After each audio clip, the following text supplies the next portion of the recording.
السلام عليكم شباب، اخوكم حسن احد ابناء الحج الشعبي المقدس، واتشرف بانتماء الحج الشعبي. اكو شغلات عسكريات علمونا اياها بالعسكريه لازم تطبق. اول شغله علمك تحافظ على جسمك، تحافظ على كيانك، من تمشي تتوخى الخطر، هاي وحده. اثنين، البدله على جهه اليسار مالتها اكو شيء اسمه علم عراقي راح تخليه على صدرك على الجهه اليسرى، اذا حافظت عليه راح تحافظ على جسدك، لان جو هذا العلم موجود قلبك، اذا اصابت به اصابه مباشره راح تفقد الحياه.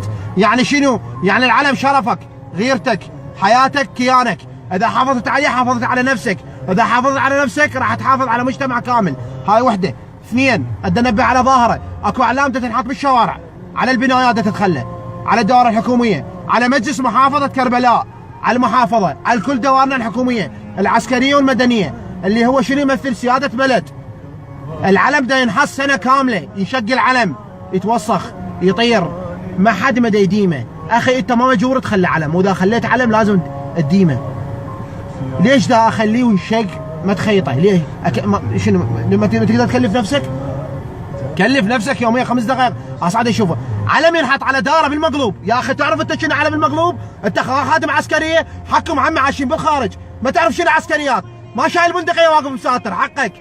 علم بالمقلوب ينحط، يعني دوله ماكو، يعني سياده ماكو، يعني لغيت مجتمع، لغيت دوله من شمال الجنوب. انت منو تلغي دوله؟ علم يا اخي ما مجبور تخليه، ما تخلي لا تخليه. ليش اخليه؟ سنه كامله يظل يشقق. روح نوقف على الجسر مال الضريبه، نريد ننزل الاعلام ونغسل، يقول لي وين ما اخذت سارقين؟ انا اللي اسرق علم؟ يا ما مؤدبين. اللي يسرق علم، اللي يسرق بلد، اللي يسرق شعب من شمال الجنوب. ما تستحون، عيب، مو عيب عليكم؟ ولك علم ما تخلي محافظه علامه مشققه، ولكم فلوس ما عندنا، ولك ما بي غيره تروح تشتري علم؟ ما تستحون؟ علم تخليه سنه يشقق ما تعرف بيه، علم اخليه من مغلوبي. ولك هذا القانون البسيط ما عرفناه احنا، ولك هاي الشغله، هاي شغله ما عرفناها، لكن شو راح تتعلمون انتم؟ والله خبرتونا.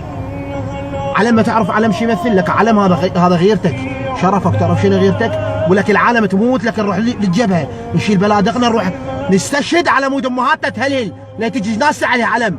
طيح الله حظكم يا ما تستحون، والله غيره ما عندكم، والله لو عندكم غيره على بلدكم كان هاي التصرفات التعبانه بطلتوها. نسر مال مرسوم جمهوري، دلاله مرسوم جمهوري تخلي على السياره تعريف، ولك ما استحيت من لزقت على سياره، ولا غيره ما عندكم، ولكم ما تستحون، ولكم هاي الشغلات البسيطه ما تعرفوها، لا شو تعرفون؟ شلون راح تقودوا المجتمع؟ ولك علم متر ما تحافظ عليه، ولك شلون راح تحافظ على بلد من الشمال الجنوب؟ شلون راح تحافظ على شعب؟ شلون راح تحافظ على عرضك؟ والله مع الاسف عليكم، مع الاسف قام تحكمنا ناس كانت تحلم تصير بقاقيل بالدوله، طاح حظها للوقت تجاوبكم. اي والله.